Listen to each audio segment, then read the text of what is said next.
Hello, welcome. मेरे सभी भाइयों का एक बार फिर से स्वागत है। देखिए, हम रीजनिंग का सेशन स्टार्ट किया था हमने, और हमने रीजनिंग के सेशन में एक टॉपिक कंप्लीट कर लिया है जो डाइस का टॉपिक है। और जो डाइस के टॉपिक में आप लोगों ने जो रेस्पॉन्स दिया, उस रेस्पॉन्स से मेरी एनर्जी रीजनिंग पढ़ाने के लिए और भी डबल हुई है। और मैं उसी के सिलेबस में रीजनिंग का कंप्लीट सिलेबस यहाँ पे बिल्कुल एनर्जी और अपडेट क्वेश्चनों के साथ अपन कंप्लीट करेंगे। तो आप लोगों की बिल्कुल स्पेशली डिमांड थी कि सर बेसिक टॉपिक्स तो हम कर लेते हैं, डायरेक्शन हुआ या ब्लड रिलेशन का टॉपिक हुआ, ये बेसिकली हो जाते हैं। तो आप एडवांस जो टॉपिक है जिनमें बहुत स्पेशली प्रॉब्लम होती है, उन टॉपिक की आप स्टडी करवा दीजिएगा तो बहुत अच्छी बात हो पाएगी। तो आप लोगों के स्पेशल डिमांड के आधार पे मैंने रीजनिंग का जो सेशन अब स्टार्ट किया है, वो टिपिकल टॉपिक्स या जो टॉपिक्स आपकी प्रॉब्लम्स रहती है हमेशा, उन टॉपिक्स से अपन स्टार्टिंग करेंगे। तो देखिए, पहले तो वही इंपॉर्टेंट क्वेश्चन अपना कि जैसे रीजनिंग में आपको बताया गया था कि हमारा जो रीजनिंग स्टार्ट करने का जो क्वेश्चन होगा, वो क्वेश्चन ये मकसद बना के रखिएगा कि आप रीजनिंग में 100% रिजल्ट बनाने की कोशिश को बिल्कुल पॉजिटिव बना सके। तो जैसे बेसिकली 99% स्टूडेंट अगर एसएससी का कोई एग्जाम देते हैं या कोई भी अदर एग्जाम्स अगर देते हैं, तो रीजनिंग एक बहुत आसान सा सब्जेक्ट है। 25 में से 20 के लगभग क्वेश्चंस आराम से क्लियर कर लेते हैं, लेकिन बाय चांस 4 या 5 या 3 क्वेश्चंस हम नेगेटिव मार्किंग कर बैठते हैं। तो हमारी रीजनिंग के सेशन के साथ अगर आप कंटिन्यू जुड़ते हैं, तो यहाँ से आप घर बैठे वीडियो के थ्रू आप अपनी एसएससी या अदर रेलवे एग्जाम्स या कोई भी एग्जाम्स का जो क्वेश्चन है, उस एग्जाम में आप बाकी के 2-3 क्वेश्चन जो आपकी मिस्टेक हो पाती है, उन क्वेश्चनों को कवर कर पाएंगे। क्योंकि हमारा रीजनिंग के सेशन में हम स्पेशली इस बात को फोकस रखेंगे कि जो क्वेश्चन रेगुलर क्वेश्चन है, उस रेगुलर क्वेश्चन के साथ साथ हम आपको अपडेटिंग क्वेश्चंस का भी स्टडी करवाएं। जैसे किसी भी, जैसे डाइस का टॉपिक आपने पढ़ा, पिछला टॉपिक आप देखिएगा जिसमें आपने पहले क्लास और दूसरी क्लास में हमने रेगुलर क्लास पढ़ी, लेकिन जो डाइस का तीसरा वीडियो हमने डाला था, वो उस टॉपिक का एक अपडेटिंग वीडियो था। यानी आगामी आने वाली एग्जाम्स में किस हिसाब से क्वेश्चन बन सकते हैं, नए क्वेश्चन आपके सामने हो सकते हैं, और ऐसे नए क्वेश्चन अगर एग्जाम में फर्स्ट टाइम आप फील करते हैं तो बेसिकली आंसर होना मुश्किल हो पाता है। तो उसी के हिसाब से हर टॉपिक अपना प्रिपेयर रहेगा। तो देखिए, आज का जो टॉपिक है बहुत ही स्पेशल और इंपॉर्टेंट टॉपिक है एडवांस क्वेश्चन के लिए, जिसका नाम है न्याय निगमन। तो आज हम यहां से जो टॉपिक स्टार्ट करने जा रहे हैं, वो न्याय निगमन या सिलोजिज्म का टॉपिक जो होगा वो अपन स्टडी करेंगे। देखिए दोस्तों, ये टॉपिक बहुत इंपॉर्टेंट टॉपिक है किसी भी एग्जाम्स के लिए। बैंकिंग वालों के लिए सबसे ज्यादा इंपॉर्टेंट है। 5 क्वेश्चन एग्जाम में कवर करता है। एसएससी एग्जाम्स की बात करें, चाहे आप रेलवे एग्जाम्स की बात करें या अदर किसी एग्जाम्स की तरह बात करते हैं, तो न्याय निगमन सिलोजिज्म के क्वेश्चंस आपको हर एग्जाम के क्वेश्चन में मिल पाता है। दूसरी इंपॉर्टेंट बात यह है कि टॉपिक बहुत सारे स्टूडेंटों ने पढ़ा होगा, समझा होगा, लेकिन किसी भी स्टूडेंट इस टॉपिक में, मैं ये सोच सकता हूँ या उम्मीद कर सकता हूँ, 100% रिजल्ट या 100% रिजल्ट उसका बन नहीं पाता है। क्योंकि हम 10 में से 8 क्वेश्चन राइट कर लेते हैं और 2 क्वेश्चन रॉन्ग कर बैठते हैं। तो देखिए, आप बहुत सारे वीडियो से इस बात को समझ सकते हैं, पढ़ सकते हैं, लेकिन मैं आपको एक डिफरेंट तरीके से इस टॉपिक को समझाने की कोशिश करूंगा। और मैं किसी ट्रिक से या मैं किसी बुक के किसी कंप्लीट मेथड से आपको पढ़ाने की बिल्कुल कोशिश नहीं करूंगा। यानी कि इस वीडियो में या इस टॉपिक के सेशन में आप एक डिफरेंट चीज फील करेंगे, ये मेरा प्रॉमिस रहेगा। देखिए, बहुत सारे लोग इस टॉपिक को पढ़ाते हैं, कोई किसी अलग ट्रिक का यूज करता है, कोई कॉन्सेप्ट यूज करता है, और बहुत सारे देखते रहता हूँ यूट्यूब पे अच्छे खासे झमेले यूज करते रहते हैं कि 2 रूल से टॉपिक को खत्म कीजिए, ऐसे कीजिए, वैसे कीजिए। तो मैं बड़ा अफसोस करता हूँ इस बात का कि क्या मजाक टाइप का सेशन लगा रखा है इस बात के लिए कि कोई स्टडी करना है, किसी टॉपिक को पढ़ना एक तरह से मजाक है कि एक वीडियो में आप एक टॉपिक को खत्म कर लेते हैं कैसे भी। तो ये सब ओनली मात्र लुभाने के कॉन्सेप्ट होता है।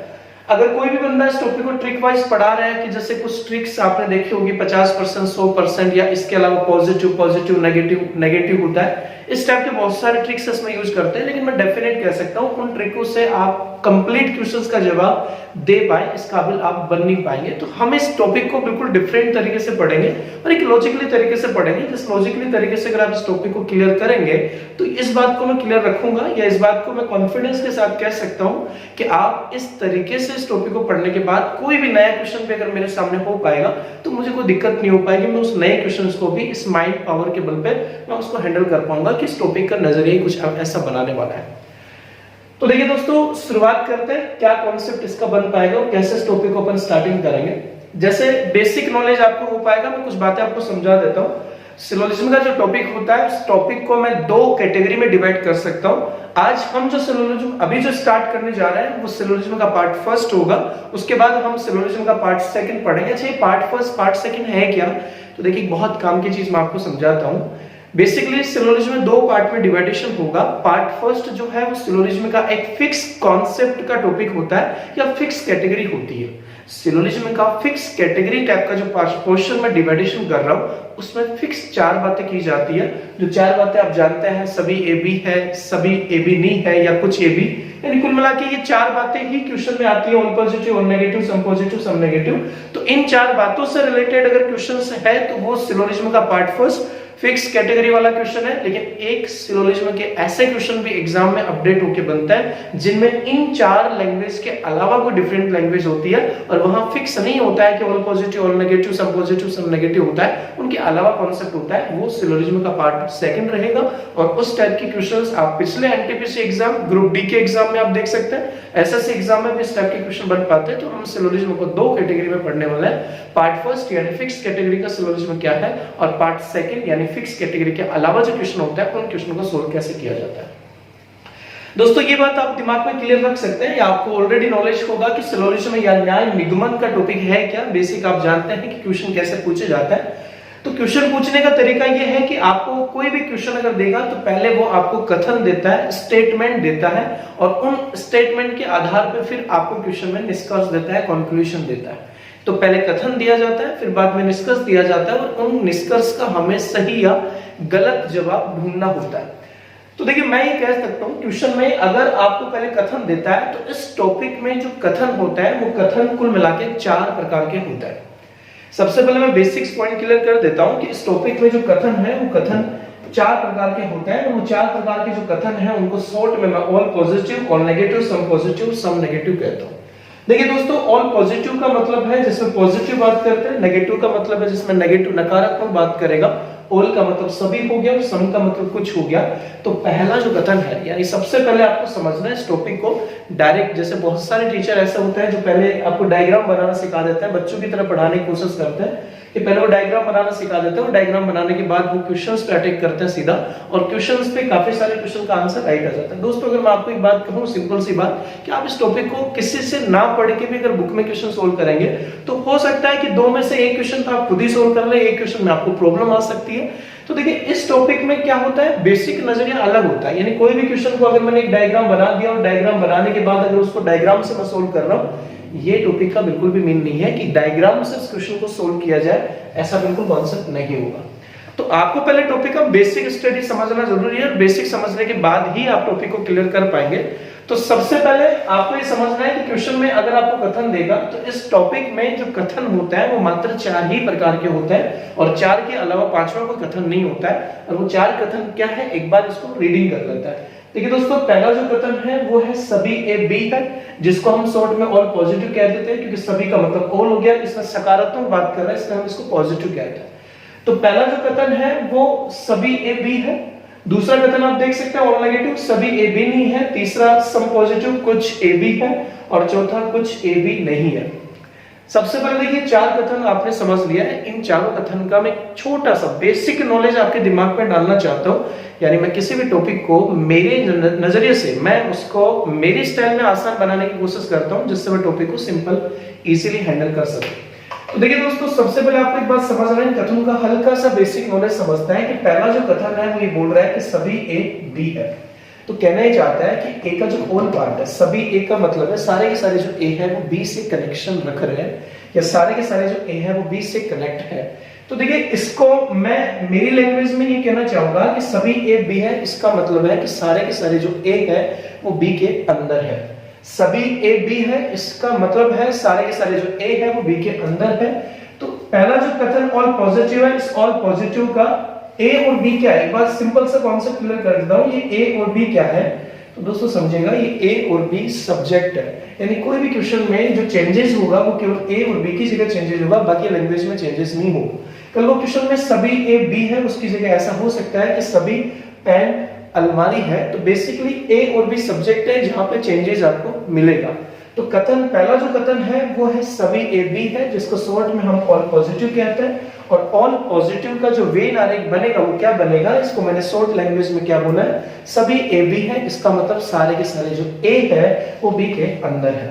तो यहाँ पे जो डायग्राम बनेगा वो सारे के सारे जो ए है वो बी के अंदर है, तो सभी ए बी है। तो ध्यान से समझते जाएगा, पहला कथन ऑल पॉजिटिव सभी ए बी है, सारे के सारे ए बी के अंदर है। तो इसका डायग्राम आप देख पा रहे हैं, सारे के सारे जो ए है वो बी हो रहे हैं।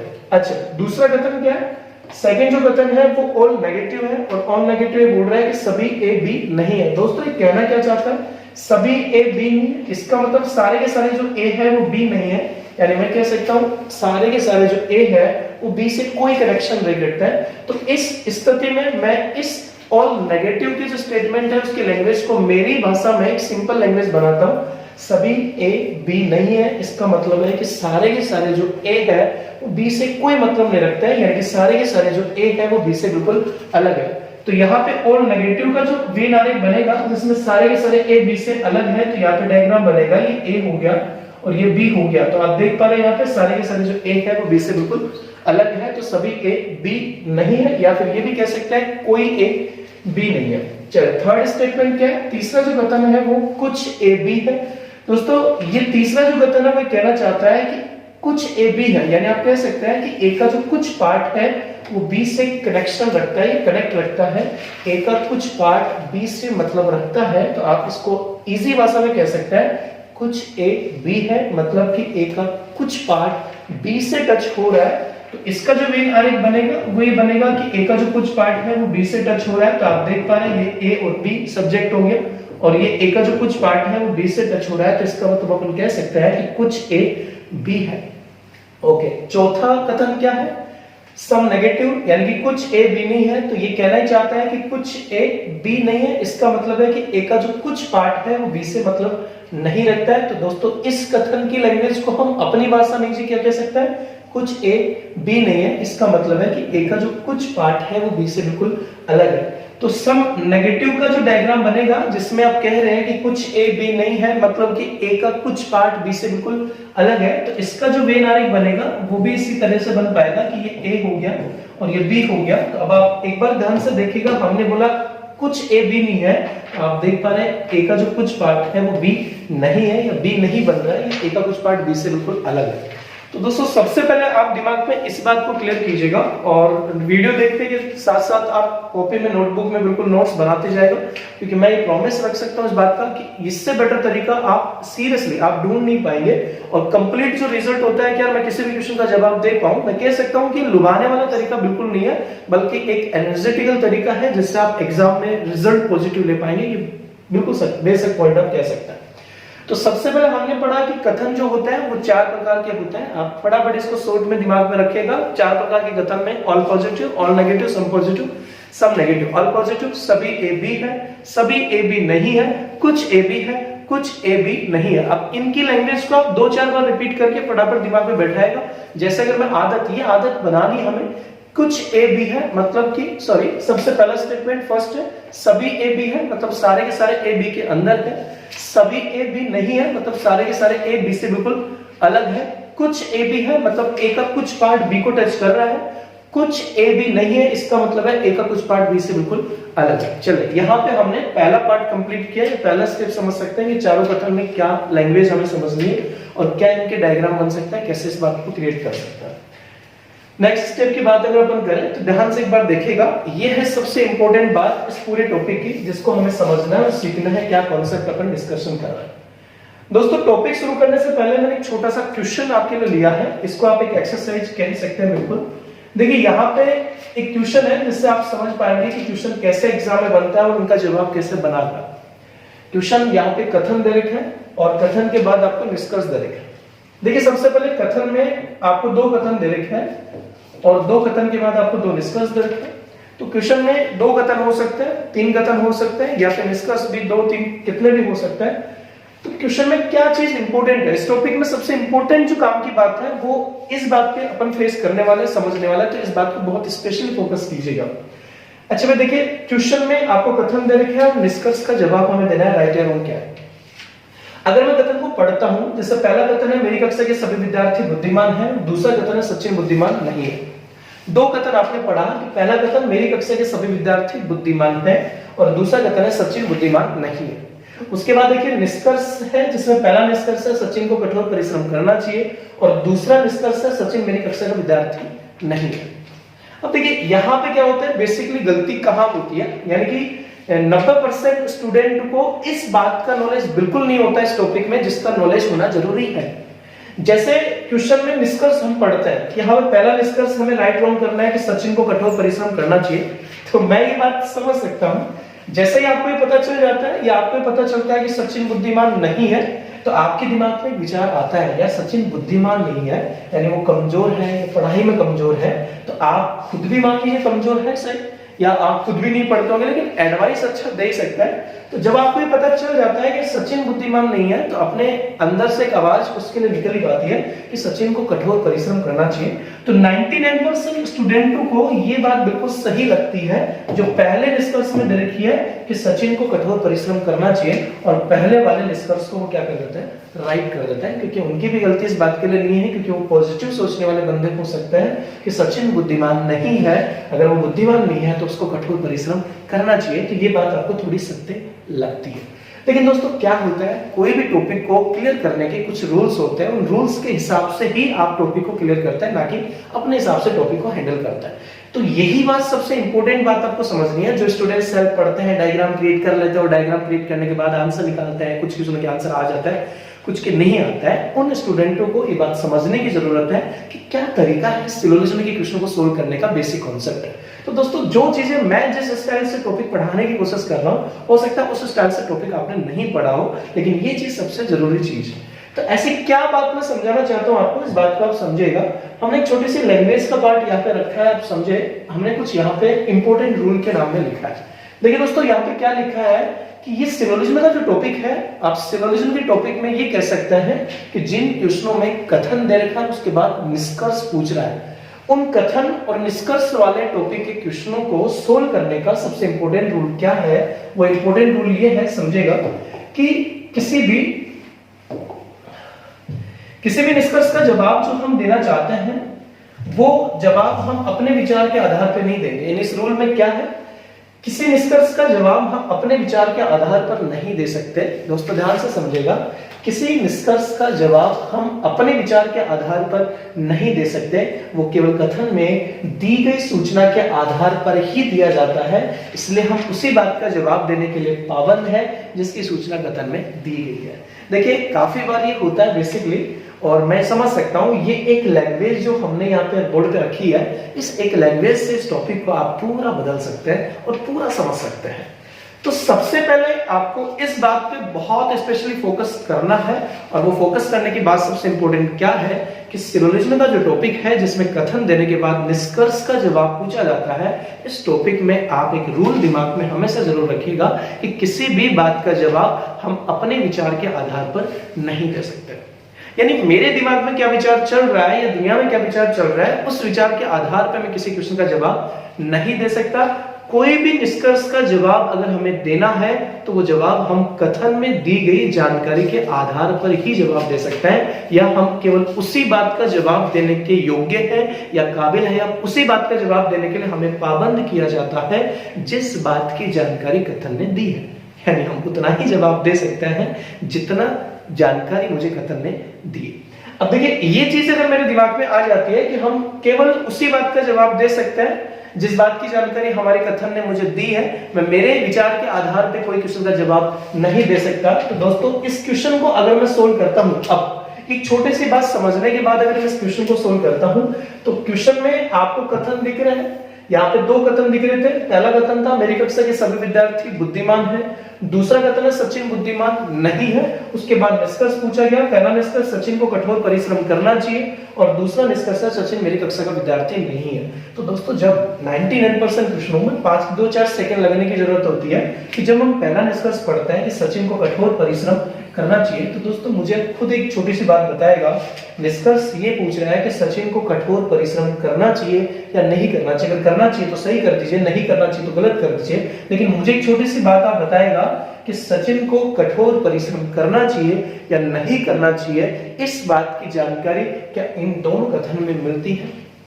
नहीं मिलती है। यानी इन दोनों कथन ने इस बात की कोई जानकारी हमें नहीं दी है कि सचिन को कठोर परिश्रम करना चाहिए या नहीं करना चाहिए। इसका मतलब है कि इस बात की जानकारी मुझे नहीं है। आई डोंट नो, मैं नहीं जानता कि सचिन को कठोर परिश्रम करना चाहिए या नहीं करना चाहिए। जब मुझे जानकारी नहीं है कि करना चाहिए नहीं करना चाहिए, इसका मतलब मैं कह सकता हूं कि इस पहले वाले निष्कर्ष की बात में मुझे डाउट है।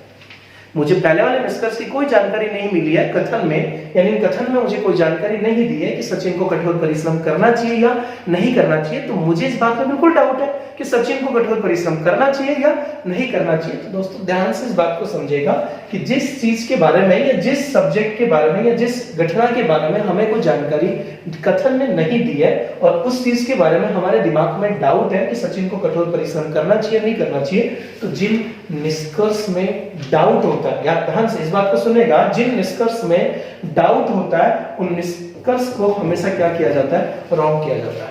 बहुत इंपॉर्टेंट बात है, जिन निष्कर्ष में डाउट होता है उन डाउट वाले निष्कर्ष को हमेशा रॉन्ग माना जाता है। तो इसका मतलब पहली बात में मुझे डाउट है कि सचिन को कठोर परिश्रम करना चाहिए नहीं करना चाहिए, इसकी कोई जानकारी कथन ने नहीं दी है। इसका मतलब अगर जानकारी नहीं दी है तो पहला कथन क्या होगा? गलत होगा। अच्छा दोस्तों, सेकंड बात देखिएगा, सचिन मेरी कक्षा का विद्यार्थी नहीं है। देखिए मानता हूं बहुत इंपॉर्टेंट टॉपिक है, गलतियां होना स्वाभाविक है, तो बहुत सारे स्टूडेंट जल्दीबाजी में भी कह देंगे कि यार इसकी भी जानकारी कथन ने नहीं दी है। लेकिन आपको समझना यहाँ पे क्या होता है, टॉपिक में कुछ बातें डायरेक्ट निकल जाती है, कुछ बातें इनडायरेक्ट निकलती है। अच्छा थोड़ा सा ध्यान से समझेगा, यहाँ पे जो पहला कथन है, पहला कथन ये बोल रहा है कि मेरी कक्षा के सभी विद्यार्थी बुद्धिमान है। तो दोस्तों इस बात से क्या समझ में आया? इस बात से मुझे इतनी बात समझ में आई है कि मेरी कक्षा के सभी विद्यार्थी बुद्धिमान है। इसका मतलब पूरे के पूरे 100% जितने भी विद्यार्थी वो सारे के सारे क्या है? बुद्धिमान है। तो मेरी कक्षा में जितने भी विद्यार्थी वो सारे बुद्धिमान हैं। दूसरे कथन से क्या समझ आता है? दूसरे कथन से ये समझ आता है कि सचिन बुद्धिमान नहीं है। तो आप खुद एक बार दिमाग लगाएगा, पहले कथन ने बोला कि मेरी कक्षा के तो सारे विद्यार्थी बुद्धिमान हैं और दूसरे कथन ने बोला कि सचिन बुद्धिमान नहीं है। दोस्तों ध्यान दीजिएगा, अगर सचिन बुद्धिमान नहीं है और मेरी कक्षा के तो सारे विद्यार्थी बुद्धिमान ही थे, तो मैं डेफिनेट कह सकता हूं या इस बात की जानकारी मुझे कंफर्म मिल सकती है कि सचिन मेरी कक्षा का विद्यार्थी हो ही नहीं सकता, क्योंकि मेरी कक्षा के सारे विद्यार्थी तो क्या है? बुद्धिमान।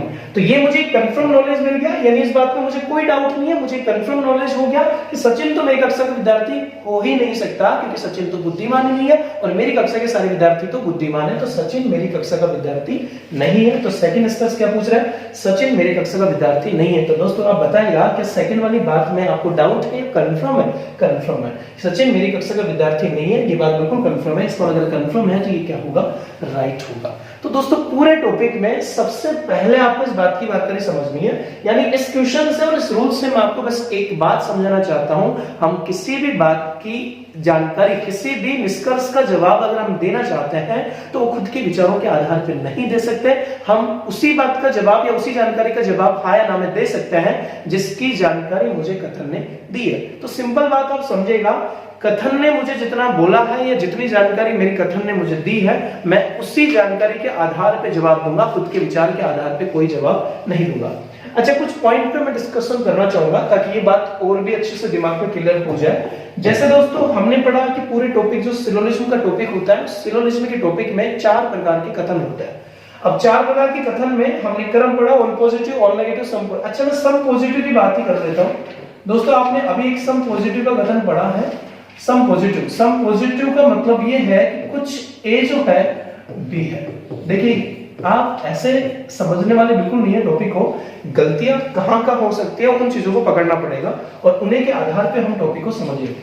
जैसे सम पॉजिटिव का जो कथन है वो क्या है? कुछ ए बी है। दोस्तों इस बात से हम ये समझते हैं कि कुछ ए बी है, इसका मतलब है कि ए का जो कुछ पार्ट है, हमने जैसे इजी लैंग्वेज याद की कि ए का जो कुछ पार्ट है बी से कनेक्ट है, या फिर आप डायग्राम बना लेंगे यहाँ पे ये ए हो गया, ये बी हो गया और कुछ ए बी है, मतलब कि ए का कुछ पार्ट बी से कनेक्ट है। अब देखिए अगर मैं आपसे ये पूछ लूं यहाँ पे, अगर मैं यहाँ पे आपसे कुछ जवाब पूछना चाहूं यहाँ पे कि जैसे कथन ये था कि कुछ ए बी है, हमने डायग्राम यहाँ पे क्रिएट कर लिया है। अब मैं आपसे अगर ये निष्कर्ष पूछना है, निष्कर्ष मान लीजिए इसको आप निष्कर्ष पूछना चाहूं तो निष्कर्ष में ये पूछ रहा हूं कि कुछ ए बी नहीं है। दोस्तों ध्यान से समझना है, अब मैं आपसे अगर निष्कर्ष से पूछता हूँ कि कुछ ए बी नहीं है, तो मैं ये डेफिनेट कह सकता हूँ कि 99% स्टूडेंट जो होंगे वो इस क्वेश्चन को क्या कर देंगे, राइट कर देंगे, क्योंकि वो ये समझ रहे हैं कि कुछ ए बी है, इसका मतलब वो ये मीन निकाल पा रहे हैं कि ए का कुछ पार्ट ही बी से कनेक्ट है। तो उन्होंने एक मीन ये निकाल लिया है कि ए का कुछ पार्ट बी से टच है और ए का जो बाकी का पार्ट है वो बी से टच नहीं है। बहुत सारे, अगर आप डायरेक्टली इस बात को फेस करते हैं तो ए का कुछ पार्ट बी से टच है, कुछ ए बी है, इसका मतलब ए का कुछ पार्ट बी से टच है, तो हम ये सोचते हैं अगर ए का कुछ पार्ट बी से टच है तो बाकी का पार्ट क्या टच नहीं है, ये विचार कर लेते हैं कि ए का कुछ पार्ट बी से टच है, बाकी का पार्ट टच नहीं है। या फिर हम डायग्राम देख के अगर क्वेश्चन सोल्व करते हैं कि कुछ ए बी नहीं है, तो आप बिल्कुल देख पा रहे हैं कि यहाँ पे जो ए का कुछ पार्ट है वो बी नहीं है, बिल्कुल सही है, तो जवाब होगा सही, लेकिन ये गलत है। क्योंकि हमारा रूल क्या था, हम किसी भी निष्कर्ष का जवाब दिए गए कथन ने जो जानकारी हमें दी है उस जानकारी के आधार पे ही जवाब देंगे। तो मैं यहाँ पे छोटी सी बात आपको ये समझाना चाहता हूँ, इस कथन ने ये बोला है कि कुछ ए बी है, इसका मतलब है कि ए का जो कुछ पार्ट है वो बी से कनेक्ट है, ए का जो कुछ पार्ट है वो बी से टच है, ये कंफर्म, ए का कुछ पार्ट बी से टच है, कंफर्म है। क्या इस कथन ने ये जानकारी दी कि बाकी का पार्ट का क्या होगा? नहीं, इसके बारे में कोई जानकारी इस कथन में नहीं मिलती है। हमें जानकारी कथन में केवल इतनी मिल पाती है कि ए का कुछ पार्ट बी से टच होगा, लेकिन ए के बाकी के पार्ट के बारे में इस कथन ने कोई जानकारी नहीं दी है। लेकिन हम ये सोच लेते हैं खुद के विचार के आधार पर कि ए का बाकी का जो पार्ट होगा वो बी से कनेक्ट नहीं होगा, ए का कुछ पार्ट टच होगा, कुछ पार्ट टच नहीं होगा। लेकिन अगर आप ये सोचते हैं कि ए का बाकी का पार्ट इससे टच नहीं होगा, तो ये कथन ने नहीं बोला, ये आपने खुद अपने विचारों के आधार पर निकाला है। तो इन चीजों में आपको स्पेशली मेहनत करने की जरूरत है कि कितना मुझे सोचना है, कितना मुझे नहीं सोचना है, क्या मैं खुद के हिसाब से सोच रहा हूं, क्या मैं कथन के हिसाब से सोच रहा हूं। ये बड़ा मेहनत वाला काम है, इस बात को आपको समझना है। तो देखिए दोस्तों, कैसे इस टॉपिक को हम क्लियर करने वाले हैं, यही बात सबसे इंपॉर्टेंट होगी। तो देखिए, मैं बेसिकली आपको समझाना चाहता हूं कुछ पॉइंट्स यहाँ पे कि टॉपिक में क्या होता है। बेसिकली ये बता देते हैं सब लोग कि 4 कथन होता है, उसके बाद डायग्राम कैसे बनता है, उसके बाद डायरेक्टली लोग क्वेश्चन पे आ जाता है और क्वेश्चन सोल्व करता है। देखिए, वो लोग ट्रिक वाइज मेथड यूज करते हैं क्योंकि उनको पता है कि कौन से क्वेश्चन में ट्रिक लागू होगी, कौन से क्वेश्चन में ट्रिक लागू नहीं होगी। लेकिन मैं चाहता हूं कि आप कोई भी क्वेश्चन, आप 100% क्वेश्चंस को अगर आप राइट करना चाहते हैं तो ट्रिक के मेथड को यूज करने के बजाय कुछ मेथड आपको समझना है। तो जैसे इतने टाइम तक के क्वेश्चन में, यानी वीडियो शुरू होने के बाद यहाँ तक के पोर्शन में आते समय हमने अगर कुछ बातें सीखी है तो सबसे इंपॉर्टेंट बात यही सीखी है कि हम उतना ही जवाब दे सकते हैं जितना कथन ने बोला है। लेकिन मैंने बोला कथन ही कहता है कि सभी पेन अलमारी है, तो हमें इस बात की अभी कोई जानकारी नहीं है कि ऑल पॉजिटिव का कथन हमें क्या कहता है, या इस ऑल पॉजिटिव के आधार पर मुझे क्या तो सोचना है, क्या नहीं सोचना है, कितना मैं सोचूं, कितना नहीं सोचूं। ये बड़ा मुश्किल काम आपके सामने बिल्कुल खड़ा है।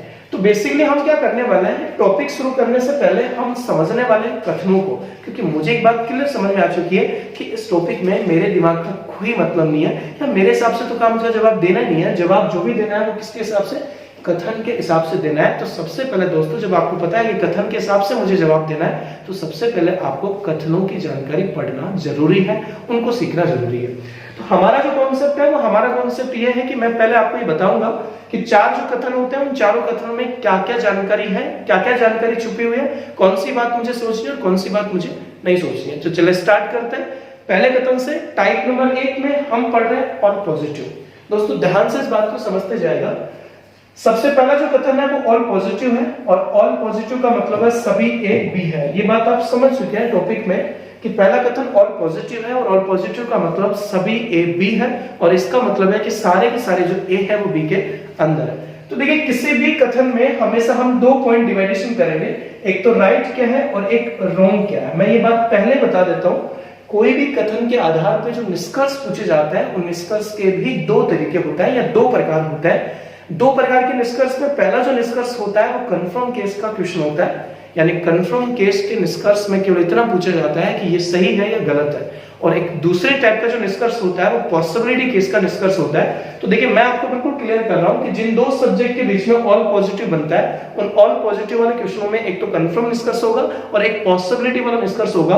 तो ये जो राइट वाला क्वेश्चन है, ये राइट वाला क्वेश्चन आपको हेल्प करेगा कंफर्म वाले क्वेश्चन को सोल्व करने के लिए, और ये रॉन्ग वाला जो क्वेश्चन है, ये रॉन्ग वाला क्वेश्चन आपको हेल्प करेगा पॉसिबिलिटी केस वाले निष्कर्ष को सोल्व करने के लिए। और आप समझते हैं पॉसिबिलिटी केस आपके लिए बहुत मुश्किल काम है या आपके लिए प्रॉब्लम हो सकता है, लेकिन आज इस तरीके से अगर आप टॉपिक को पढ़ते हैं तो ये पॉसिबिलिटी केस आपके लिए बिल्कुल 0% प्रॉब्लम क्रिएट करेगा, नो चांस। ओके, तो कथन क्या है? सबसे पहले पहला कथन हम पढ़ने जा रहे हैं ऑल पॉजिटिव सभी ए बी है।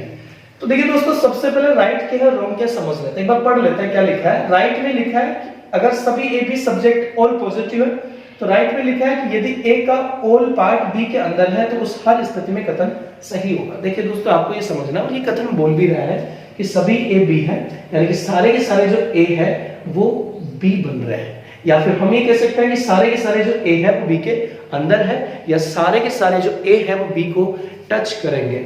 तो ये राइट वाला क्वेश्चन ये कहना चाहता है कि अगर ए का ऑल पार्ट हमेशा बी के अंदर है। देखिए दोस्तों, कोई भी कथन जो होता है उस कथन के आधार पर हम वे नारिक बनाते हैं, लेकिन कोई जरूरी होता है कि एक कथन के आधार पर केवल एक ही वे नारिक बनता है। कई टाइप के वे नारिक बना सकते हैं, और कई टाइप के वे नारिक बनाने के लिए लैंग्वेज आपको बताना चाहती है।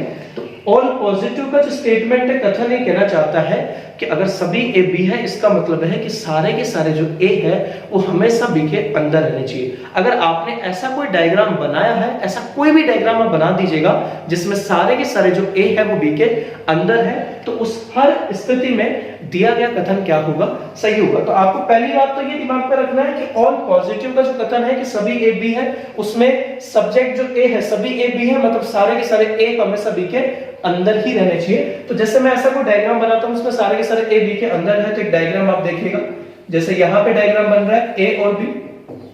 तो इसमें आप देख पा रहे हैं सारे के सारे जो ए है वो बी के अंदर है। अगर सारे के सारे ए बी के अंदर है तो मैं कह सकता हूं कि इस बनाए गए वेन आरेख में, इस डायग्राम में मेरा कथन क्या है, सही है। तो दोस्तों, एक डायग्राम यहाँ पे और क्रिएट हो सकता है कि सारे के सारे ए बी के अंदर होने चाहिए। देखिए, मैं यही बात आपको समझाना चाहता हूं कि ये जो कथन है वो जानकारी किसके बारे में दे रहा है, सब्जेक्ट ए के बारे में जानकारी दे रहा है। यानी ये बताना किसके बारे में चाह रहा है, ए के बारे में, कि सभी ए जो है वो बी है। लेकिन इस कथन में बी के बारे में कोई जानकारी नहीं मिलती है। तो बी के बारे में जो जानकारी है वो डाउटफुल है। डाउटफुल कैसे, कि बी जो है वो ए से बड़ा भी हो सकता है या बी ए के बराबर भी हो सकता है। लेकिन इस बात में हम कंफर्म कह सकते हैं कि ए जो होगा वो हमेशा बी के अंदर ही रहेगा। तो आप देख सकते हैं इस वाले डायग्राम में सारा का सारा ए अभी भी बी के क्या है, अंदर, या ए का होल पार्ट बी के अंदर है। इस वाले डायग्राम में भी ए का होल पार्ट बी के अंदर है। इसका मतलब इन दोनों डायग्राम में अगर ए का होल पार्ट बी के अंदर है तो इन दोनों ही डायग्राम में मेरा कथन क्या है, सही है। अच्छा, गलत की बात करते हैं, रॉन्ग में क्या लिखा है।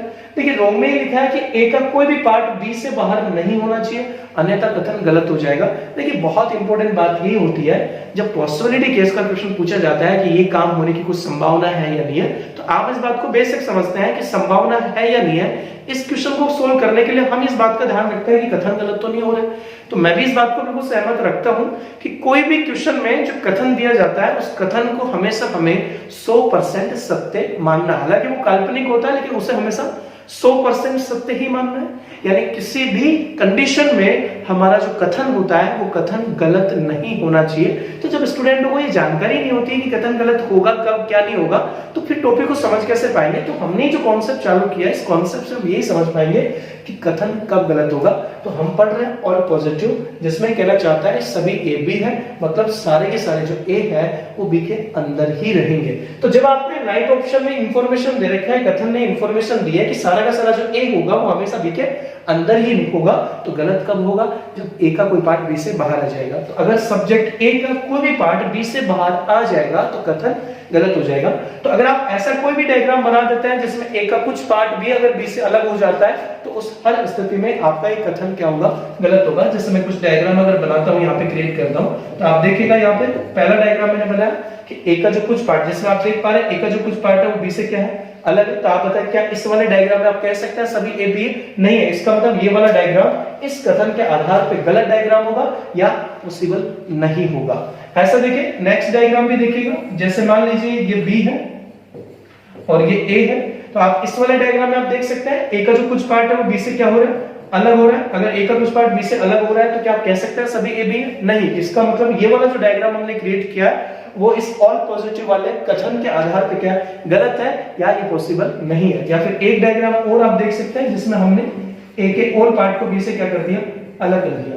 तो अगर ए के सारे पार्ट को बी से अलग कर देंगे तो आप बताएं क्या इसमें ए का कुछ पार्ट बी से अलग हो रहा है? बिल्कुल, ए का कुछ पार्ट बी से अगर अलग हो गया तो इस वाले स्थिति में या इस वाले डायग्राम में भी मेरा कथन क्या हो गया, गलत हो गया। इसका मतलब ये जो डायग्राम हमने यहाँ पे बनाया है ये सब गलत डायग्राम है या ये पॉसिबल नहीं है। अब देखिए ध्यान से चीजों को समझते जाएगा। देखिए दोस्तों, मैं एक बात आपको कहना चाहूंगा, सिलोजिज्म का जो टॉपिक है वो एक डिफरेंट लैंग्वेज का टॉपिक है, बड़ा ही पेचीदे टाइप की लैंग्वेज को आप कह सकते हैं। लेकिन देखिए मैं यही बात आपको समझाना चाहता हूं कि जो भी लोग टॉपिक को स्टार्टिंग करते हैं तो उन लोगों के तुलना में आपको एक बहुत फायदेमंद तरीका मिलेगा। और वो कैसे मिलेगा इस बात को समझेगा जब आप पहला कथन पढ़ते हैं। जैसे हम टाइप नंबर 1 में समझने की कोशिश करते हैं, तो बेशक मैं मानता हूं इस बात को कि पहला कथन जब आप पढ़ेंगे तो आपके दिमाग में कई कंफ्यूजन रहेंगे और आप बिल्कुल परेशानी महसूस करेंगे कि अरे क्या लैंग्वेज है, क्या प्रोसेस है। लेकिन आप सब्र के साथ कंटिन्यू रहेगा। जब आप पहला कथन पढ़ेंगे और पहला टाइप पढ़ने के बाद जब हम दूसरा टाइप ओनली दूसरा टाइप जब आप पढ़ेंगे तो दूसरे टाइप में आपको देखेगा भरपूर इंटरेस्ट आपको इस टॉपिक में मिल पाएगा और आप समझना चालू कर पाएंगे और आप सीखना चाहेंगे बिल्कुल कि यार टॉपिक का मतलब क्या है, मैं समझ रहा हूँ इस टॉपिक में क्या सोचना है, क्या नहीं है, क्या प्रोसेस है। और मैं ये खुद भी कह सकता हूँ कि पूरे रीजनिंग के सिलेबस का सबसे इंटरेस्टिंग अगर टॉपिक है तो वो बिल्कुल सिलोजिज्म है। लेकिन अगर सबसे ज्यादा कंफ्यूजन अगर किसी टॉपिक में होता है तो उसका नाम भी सिलोजिज्म है। तो आराम से समझिएगा। सबसे पहले हमने बताया कि हम कोई भी क्वेश्चन का जवाब अगर दे सकते हैं तो वो कथन में दी गई जानकारी के आधार पर देना है। लेकिन हमें पता ही नहीं होता है कि कोई भी कथन जो होता है, जैसे सभी पेंसिल अलमारी है, तो इस कथन ने हमें क्या जानकारी दी है। तो सबसे पहले हम यही सीखना चाह रहे हैं कि ऑल पॉजिटिव, जैसे मैंने बताया कि पूरे टॉपिक में 4 ही कथन होते हैं या 4 ही लैंग्वेज होती है। तो हम पहले ही समझना चाहते हैं कि वो 4 लैंग्वेज क्या जानकारी हमें देती है, कितना तो मुझे सोचना है वो सही होगा और कितना मुझे सोचने पे महसूस होगा कि वो गलत हो गया, क्या मैं नहीं कर सकता या क्या कर सकता हूं। तो सबसे पहले हमने ऑल पॉजिटिव पढ़ा। तो ऑल पॉजिटिव में सभी ए बी है। ये कहना चाहता है कि सारे के सारे जो ए है, यानी इस बात को बिल्कुल फोर्सफुली पाबंद कर रहा है कि सारे के सारे जो ए है वो हमेशा बी के अंदर ही रहना चाहिए। तो आप ऐसा कोई भी डायग्राम बना दीजिए जिसमें ए हमेशा बी के अंदर रहेगा तो वो डायग्राम इस कथन के आधार पर सही होगा। अब ये क्या पाबंद कर रहा है, ये कहना चाहता है कि ए का कोई भी पार्ट बी से बाहर नहीं आना चाहिए। अगर आप ऐसा कोई डायग्राम बनाते हैं जिसमें ए का कोई भी पार्ट बी से अलग हो रहा है तो उस स्थिति में आपका कथन क्या होगा, गलत होगा। तो एक तो 2 बातें मुझे ये समझनी है, राइट और रॉन्ग। अब 2 बातों के बाद एक छोटा सा पॉइंट आपको और सीखना है और वो पॉइंट क्या है इस बात को समझेगा। देखिए दोस्तों, सबसे पहले इंपॉर्टेंट बात यही होती है कि हम कोई भी क्वेश्चन का जवाब अगर देंगे तो तभी दे पाएंगे जब उस चीज की जानकारी हमारे दिमाग में बिल्कुल कंफर्म हो कथन के हिसाब से। तो मैं आपको एक छोटी सी बात समझाना चाहता हूं कि हम ऑल पॉजिटिव का जो कथन पढ़ रहे हैं उस ऑल पॉजिटिव के कथन के आधार पे हम ये कहना चाहेंगे कि कंफर्म क्या है। कंफर्म कैसे समझेगा, यानी हम ये कह सकते हैं कि ऑल पॉजिटिव का जो कथन होता है उस ऑल पॉजिटिव के कथन के आधार पे 3 बातें कंफर्म होती है। अब वो 3 बातें कौन सी कंफर्म है, इसको रटने की जरूरत नहीं है, आप खुद भी इस बात को एहसास और फील करके समझ सकते हैं। तो समझेगा ध्यान से। ऑल पॉजिटिव यानी कोई भी 2 सब्जेक्ट के बीच में अगर ऑल पॉजिटिव का निष्कर्ष बन रहा है तो उन ऑल पॉजिटिव वाले निष्कर्ष में हमेशा, ऑल पॉजिटिव वाले कथन में हमेशा 3 बातें कंफर्म होती है। अब वो 3 बातें कौन कौन सी कंफर्म होती है इस बात को हम बिल्कुल प्रैक्टिकली समझते हैं। दोस्तों कथन क्या है, कथन ये बोल रहा है सभी ए बी है। आपने क्या समझा, मैंने मेरी भाषा में समझा, सभी ए बी है, इसका मतलब सारे के सारे जो ए है वो बी के अंदर है। अच्छा 2 बातें क्लियर हो चुकी है कि सारा का सारा ए हमेशा बी के अंदर ही रहना चाहिए, ए का कोई भी पार्ट बी से बाहर नहीं आना चाहिए। अच्छा भाई एक बात हम समझ चुके हैं कि सारा का सारा ए हमेशा बी के अंदर होगा। तो एक तो ये बात आप कंफर्म समझते हैं कि अगर सारा का सारा ए बी के अंदर होगा तो हम हमेशा कह सकते हैं सभी ए बी है। आप इस बात को ऐसे समझिएगा।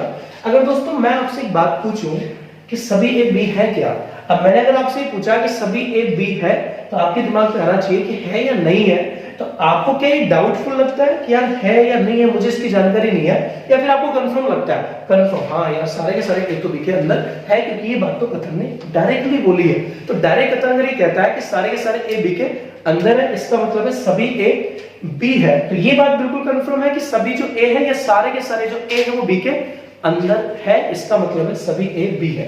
या फिर मैं कह सकता हूं कि सारे के सारे जो ए है वो हमेशा बी को टच करेंगे। बताएं कंफर्म या डाउट, बिल्कुल कंफर्म होगा। तो पहली बात तो ये कंफर्म है कि सभी जो ए है वो बी है। अब आप मुझे एक छोटी सी बात बताएगा, बाकी की 2 बातें बहुत इंपॉर्टेंट है। आपको जब ये बात पता है कि सभी ए बी है यानी कि सारे के सारे जो ए है वो हमेशा बी को टच करेंगे, तो जब आपको ये पता है कि सारे के सारे ए बी को टच करेंगे तो आपसे अगर मैं पूछूं क्या कुछ ए बी है, यानी मेरी भाषा में अगर पूछूं कि ए का कुछ पार्ट हमेशा बी को टच करेगा, तो दोस्तों जब ध्यान से इस बात को समझेगा, जब हमें ये बात पता है कि सारा का सारा जो ए है वो हमेशा बी के अंदर ही रहेगा, या फिर मैं कह सकता हूं कि सारा का सारा जो ए है वो हमेशा बी को टच करेगा, तो अगर ये सभी ए है, अगर ये सारा का सारा ए है तो कुछ ए क्या होगा, जैसे मान लीजिए हमने इस पार्ट को थोड़ा सा डिवाइड कर दिया, तो ये वो येलो वाला जो पार्ट आपको दिख रहा है, इसको मैं कह सकता हूँ ये कुछ ए है। प्रैक्टिकली इस बात को समझा रहा, अगर ये सारा का सारा ए है और ये बात कंफर्म हो चुकी है कि सारा का सारा जो ए होगा वो हमेशा बी को टच करेगा, तो जब आप बताएगा सारा का सारा ए अगर बी को टच करेगा तो ये वाला जो पार्ट है, इस पार्ट को मैं कुछ ए कह सकता हूँ। तो क्या ए का जो कुछ पार्ट है वो हमेशा बी को टच करेगा, नहीं करेगा? दोस्तों दिमाग लगाएगा, अगर सारा का सारा ए हमेशा बी को टच करेगा तो ए का जो ये कुछ वाला पार्ट है वो हमेशा बी को टच करेगा ही करेगा, ये कंफर्म है। इसका मतलब अगर ए का कुछ पार्ट हमेशा बी को टच करेगा तो हम कह सकते हैं क्या कि कुछ ए हमेशा बी होगा। तो सेकंड बात जो कंफर्म है वो क्या है कि कुछ ए बी है, ये बात भी बिल्कुल कंफर्म है, आराम से समझते जाएगा। पहली बात ये कंफर्म है कि सभी जो ए है वो हमेशा बी होंगे, ये सारे के सारे ए हमेशा बी को टच करेंगे। अगर सारे के सारे ए हमेशा बी को टच करेंगे तो जाहिर सी बात है ए का जो कुछ पार्ट होगा वो भी हमेशा बी को टच करेगा। अगर ए का कुछ पार्ट बी को टच करेगा तो हम कह सकते हैं कि कुछ ए हमेशा बी होंगे। अब आप दिमाग लगाएगा। तीसरी बात क्या है, बड़ी इंटरेस्टिंग, देखिएगा। अगर हमने बोला कि ए का कुछ पार्ट हमेशा बी को टच करेगा तो सिंपल, अगर ए सब्जेक्ट का कुछ पार्ट हमेशा बी को टच करेगा तो बी सब्जेक्ट का कुछ पार्ट हमेशा ए को टच करेगा। अगर ए बी को टच करेगा तो बी भी ए को टच करेगा। इसका मतलब अगर ए का कुछ पार्ट हमेशा बी को टच करेगा तो कंफर्म कह सकते हैं बी का कुछ पार्ट हमेशा ए को टच करेगा। और अगर बी का कुछ पार्ट हमेशा ए को टच करेगा इसका मतलब है कि कुछ बी का कुछ पार्ट हमेशा ए को टच करेगा, मतलब कुछ बी जो होगा वो हमेशा ए होगा। यानी आप कह सकते हैं कि कुछ बी ए है। अब आप देखिएगा टॉपिक बहुत इजीली समझ में आएगा, बस थोड़ी सी बातें आप इजीली समझने की कोशिश कीजिएगा। तो देखिए पहला जो कथन है, हमने जो समझना चालू किया था कि कोई भी कथन को हमें समझना है, पहला कथन हमने समझ लिया और सीख लिया। अब आप मोस्टली क्या फोकस करेंगे इस बात को समझेगा। यानी मैं कहना चाहता हूं कि कोई भी जो कथन होता है उस कथन के आधार पे मुझे केवल 3 पॉइंट ध्यान में रखने हैं। 3 पॉइंट कौन कौन से? जैसे मान लीजिए ऑल पॉजिटिव का कथन है। अब इस ऑल पॉजिटिव में मुझे दिमाग में केवल 3 बातें रखनी है। पहली बात राइट क्या है, दूसरी बात रॉन्ग क्या है, और तीसरी बात कंफर्म केस कितने हैं और वो कौन कौन से हैं। अब आप ध्यान से समझें, हम फटाफट इस बात को समझ लेते हैं, बहुत इजीली इंटरेस्टिंग। आप देखिए 2-4 बार इन बातों को बार बार रिपीट करोगे तो ये बात दिमाग में फिट हो जाएगी। तो हमने बोला राइट, रॉन्ग और कंफर्म, ये 3 बातें पॉइंट दिमाग में रखेगा।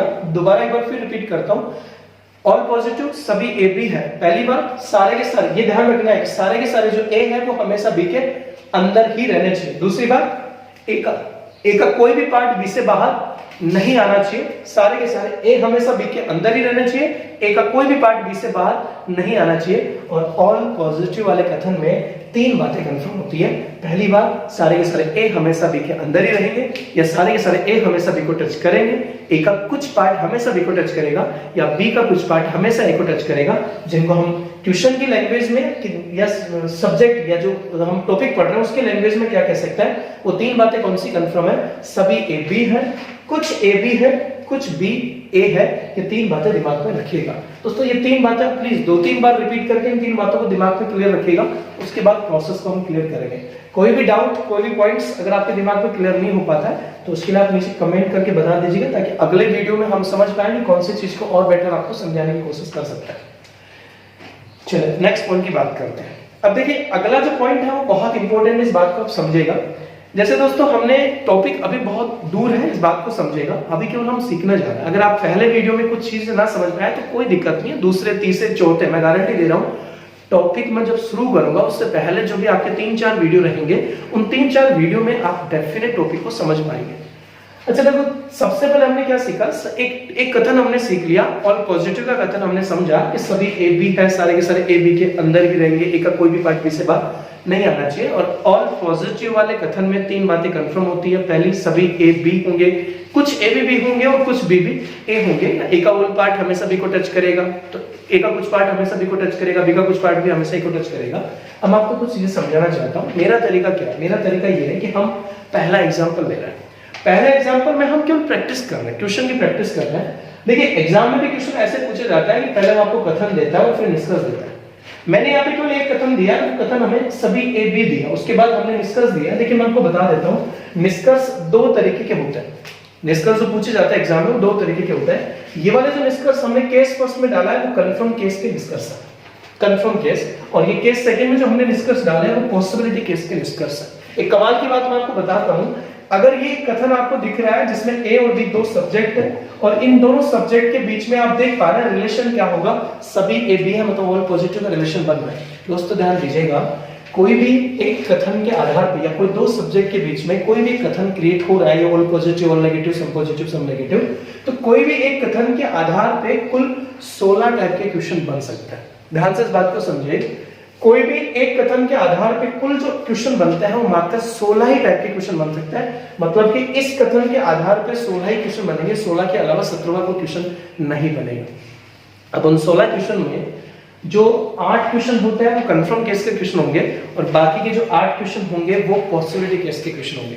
तो आप थोड़ा इसको पॉजिटिव वे में समझिएगा, यानी अगर मैं कहना चाहूं कि अगर ऑल पॉजिटिव ए और बी दो सब्जेक्ट है, इनके बीच में ऑल पॉजिटिव का यहाँ पे रिलेशन बन रहा है, तो ऑल पॉजिटिव का अगर ये कथन दिया गया है तो इस कथन के आधार पर 16 ही क्वेश्चन बनता है, 17वां कोई क्वेश्चन बनता ही नहीं है। और हमें जब चैप्टर शुरू करना है या क्वेश्चन सोल्व करना है तो हमें इसी बात को समझना है कि कौन सा राइट होगा कौन सा रॉन्ग होगा।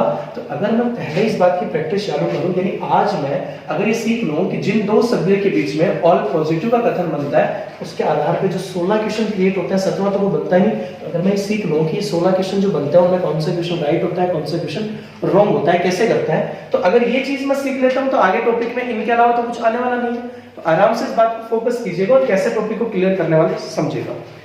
देखो दोस्तों, कोई भी क्वेश्चन में हमें जैसे ये बताया गया कि कोई भी क्वेश्चन में हमें जिन निष्कर्ष का जवाब देना होता है वो कथन के हिसाब से देना होता है। तो मैं ये बात बेसिक कहना चाहूंगा कि हमें सबसे पहले कथन पढ़ना है और कथन के बाद निष्कर्ष पढ़ना है। जैसा आप कथन देख सकते हैं सभी ए बी है, तो आप ये देखिए आपको यही पॉइंट फोकस करना है। जैसे अभी तक तो हमने केवल एक ही कथन पढ़ा है, जब हम चारों कथन पढ़ लेंगे तो आपके दिमाग में रहेगा कि इन दोनों के बीच में ऑल पॉजिटिव बन रहा है या ऑल नेगेटिव बन रहा है, सम पॉजिटिव सम नेगेटिव।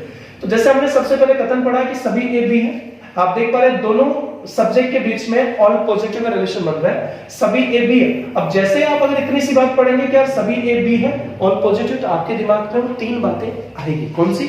सभी ए बी है मतलब सारे के सारे ए हमेशा बी के अंदर ही रहने चाहिए, और क्या था, ए का कोई भी पार्ट बी से बाहर नहीं आना चाहिए, और तीसरी बात ऑल पॉजिटिव में तीन बातें कंफर्म होती है। कंफर्म जिनके बारे में मुझे इस कथन ने कंफर्म नॉलेज दिया है, इस सारा का सारा ए हमेशा बी को टच करेगा, ए का कुछ पार्ट हमेशा बी को टच करेगा, बी का कुछ पार्ट हमेशा ए को टच करेगा, जिसको हम लैंग्वेज में कह सकते हैं कि सभी ए हमेशा बी होगा, कुछ ए भी बी होगा और कुछ बी भी ए होगा। ये तीन बातें कंफर्म है।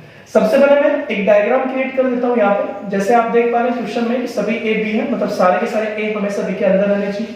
तो यहाँ पे जो वेन आरेख बनेगा वो वेन आरेख सभी ए बी है, ये वेन आरेख बन गया। अब इस डायग्राम के हिसाब से मुझे इन क्वेश्चनों को राइट डाउन करना है। तो देखिए दोस्तों, एक बहुत इंपॉर्टेंट रूल मैं आपको बता देता हूँ। जैसे ये टॉपिक बड़ा कंफ्यूजन करने वाला टॉपिक है।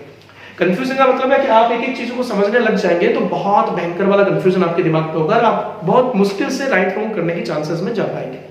लेकिन मैं अगर कहूं कि एक बहुत बड़ा समुद्र अगर हमें तय करना है, ये टॉपिक बहुत बड़ा टॉपिक है, अगर इस बहुत बड़े टॉपिक को अगर समुद्र तय करना है तो हम इसके अंदर से जाने के बजाय, इसको पूरा डीपली समझने के बजाय अगर ऊपर से निकल जाए तो ज्यादा बेटर होगा।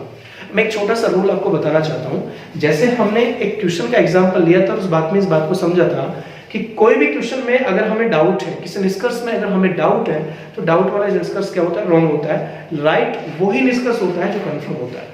तो दोस्तों, एक बात को आपको ध्यान में समझना है कि जिन निष्कर्ष में कंफर्म केस होता है, यानी कंफर्म केस वाला जो निष्कर्ष होता है, यानी केवल आपसे पूछ रहा है कि कौन सा सही है कौन सा सही नहीं है।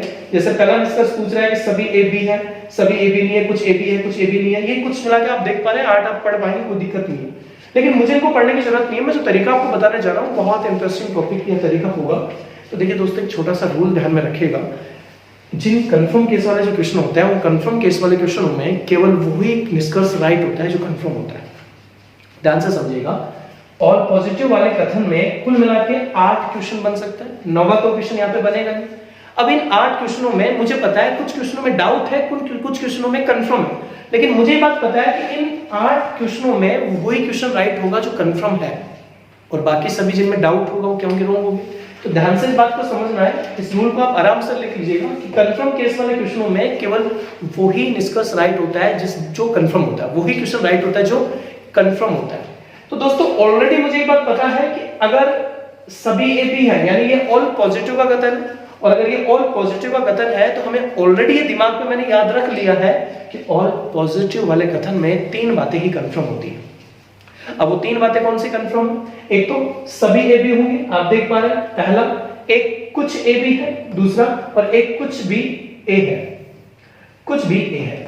हम आप देख पा रहे हैं कि 8 प्रश्नों में ऑल पॉजिटिव, अगर इन दोनों सब्जेक्ट के बीच में ऑल पॉजिटिव का निष्कर्ष बन रहा है, तो जिन सब्जेक्ट के बीच में ऑल पॉजिटिव का कनेक्शन बनता है, ऑल पॉजिटिव वाले कथन में 3 ही बातें कंफर्म होती है, सभी ए बी है, कुछ ए बी है, कुछ बी ए है। तो हमें एक बात पता है कंफर्म केस का रूल क्या है कि कंफर्म केस वाले क्वेश्चनों में वो ही निष्कर्ष राइट होता है जो कंफर्म होता है, बाकी सभी रॉन्ग होता है। तो जब हमें बात पता है कि 8 निष्कर्ष में से 3 ही कंफर्म है, और 3 कौन से, सभी ए बी है, एक कुछ ए बी है और एक कुछ बी ए है, और अगर ये 3 ही कंफर्म है तो ये 3 राइट होंगे और बाकी के जो बच गए वो सब क्या होंगे, रॉन्ग होंगे। आप जुड़े रहेगा साथ साथ, बहुत इजीली आप समझ पाएंगे। मैंने बताया था फर्स्ट वाला निष्कर्ष या फर्स्ट वाला कथन आप पढ़ेंगे तो आपके दिमाग में कई डाउट्स रहेगा, लेकिन दूसरे तीसरे पॉइंट में जाते जाते आप समझ जाएंगे कि मैं क्या कौन से बताना चाहूंगा। तो मैंने क्या तरीका बताया कि मतलब बहुत आसान सा तरीका है जिसमें हमें कोई विचार लगाना ही नहीं है। जब हमें पता है कि मेरे विचार का कोई मतलब हो ही नहीं पाएगा, तो हमें एक बात समझना है कि कंफर्म केस का रूल क्या है। कंफर्म केस में वो ही निष्कर्ष राइट होता है जो कंफर्म है, और ऑल पॉजिटिव वाले कथन में 3 बातें ही कंफर्म होती है, सभी ए बी है, कुछ ए बी है, कुछ बी ए है। तो ये तीनों निष्कर्ष क्या होंगे, कंफर्म है तो राइट होंगे, और बाकी जितने भी बच गए वो सारे क्या होंगे, रॉन्ग होंगे। उन्हें मुझे पढ़ने की जरूरत नहीं है। अच्छा, मैं एक छोटी सी बात बता देता हूँ। देखिए, मुझे टॉपिक को समझाना है, जैसे बहुत सारे लोग इस बात को समझते हैं, जानते हैं कि कथन का सेम टू सेम निष्कर्ष अगर पूछा जाता है तो वो रॉन्ग होता है। मैं इस बात का डिस्कशन बाद में करूंगा, लास्ट में डिस्कशन करूंगा। अगर मुझे टॉपिक समझना है तो मैं इस तरीके के आधार पर, अगर अभी चल रहा हूं, अभी मैंने टॉपिक शुरू नहीं किया है, तो अभी के हिसाब से मैं इस पहले निष्कर्ष को क्या मान रहा हूं, राइट मान रहा हूं, रूल्स की कॉन्सेप्ट के हिसाब से। बाद में इस बात को मैं डिस्कशन करूंगा, तो कोई भी इसका डाउट क्लियर अभी ना करे कि सर पहला तो रॉन्ग होना चाहिए, ऐसा होना चाहिए। मुझे पता है पहला वाला डिस्कस क्या होगा, रॉन्ग होगा, लेकिन अभी आपको टॉपिक समझना है तो इस बात के आधार पे चलना है कि कंफर्म केस में वो ही निष्कर्ष राइट होता है जो कंफर्म है, और ऑल पॉजिटिव वाले कथन में 3 ही बातें कंफर्म होती है, सभी ए बी है, कुछ ए बी है, कुछ भी ए है। तो इन 8 में से अगर 3 ही बातें कंफर्म है तो जो 3 बातें कंफर्म वो राइट होंगे, और बाकी की जो 5 बातें बच गई है उनको देखने की जरूरत नहीं, वो सारे क्या होंगे, रॉन्ग होंगे। चलो, तो ये तो हुआ कंफर्म केस का रूल। अब हम बात कर लेते हैं पॉसिबिलिटी केस। तो देखिए दोस्तों, पॉसिबिलिटी केस की अगर मैं बात करता हूं तो पॉसिबिलिटी केस का सोल्व करने का जो तरीका है वो कंफर्म केस में थोड़ा अलग है, कंफर्म केस से थोड़ा अलग है। देखिए, पॉसिबिलिटी का मतलब है संभावना है कि नहीं, और हम ये बात समझ सकते हैं कि संभावना का मतलब है कि अगर एक उम्मीद भी हमें लगती है कि यार हजारों रास्ते हैं और हजारों रास्तों में से मान लीजिए 999 रास्ते अगर बंद है और एक रास्ता अगर खुला है, तो आप बताएं आपके जीतने की संभावना है कि नहीं है। तो बेशक आप कहेंगे अगर एक रास्ता खुला है तो संभावना है। तो संभावना वाले क्वेश्चन में ये सोचना होता है कि क्या कोई एक रास्ता है जिसके आधार पर मैं इस बात को क्रिएट कर सकता हूँ, या हो सकता है नहीं हो सकता है, इस बात को समझना। अच्छा, मैं संभावना वाले क्वेश्चन को सोल्व करने से पहले मैं आपको 2 बातें याद दिला देता हूं। अगर ये ऑल पॉजिटिव का कथन है तो ऑल पॉजिटिव में हमने एक बात सीखी थी कि सभी ए बी है। हमने एक बात पहले की थी, राइट और रॉन्ग बहुत जरूरी है पॉसिबिलिटी केस के लिए। तो राइट का मतलब यार इस बात का आदत बन जाएगी कि सभी ए बी है, इसका मतलब सारे के सारे जो ए है वो हमेशा बी के अंदर ही रहने चाहिए। दूसरी इंपॉर्टेंट बात क्या थी, ए का कोई भी पार्ट बी से बाहर नहीं आ सकता। अगर ए का कोई भी पार्ट बी से बाहर आ जाता है तो उस स्थिति में कथन क्या हो जाता है, गलत हो जाता है, और कथन कभी गलत नहीं होना चाहिए, इस बात को ध्यान में रखना है। अच्छा ठीक है, बहुत आसान तरीके से समझते हैं। पहला निष्कर्ष क्या है, पॉसिबिलिटी का पहला निष्कर्ष ये बोल रहा है कि सभी ए बी होने की संभावना है। दोस्तों, मैं फिर से रिपीट कर रहा हूं इस बात को। मैंने जो 4 कथन आपको शुरुआत में बताए थे, उन चारों की 4 शॉर्ट लैंग्वेज मैंने मेरे हिसाब से बताई है, जिससे टॉपिक आसान होगा। सभी ए बी है, सारे के सारे ए बी के अंदर आने चाहिए। सभी ए बी नहीं है मतलब सारे के सारे ए बी से बिल्कुल अलग होने चाहिए। कुछ ए बी है मतलब ए का कुछ पार्ट बी को टच करना चाहिए, और कुछ ए बी नहीं है इसका मतलब है कि ए का कुछ पार्ट बी से अलग होना चाहिए।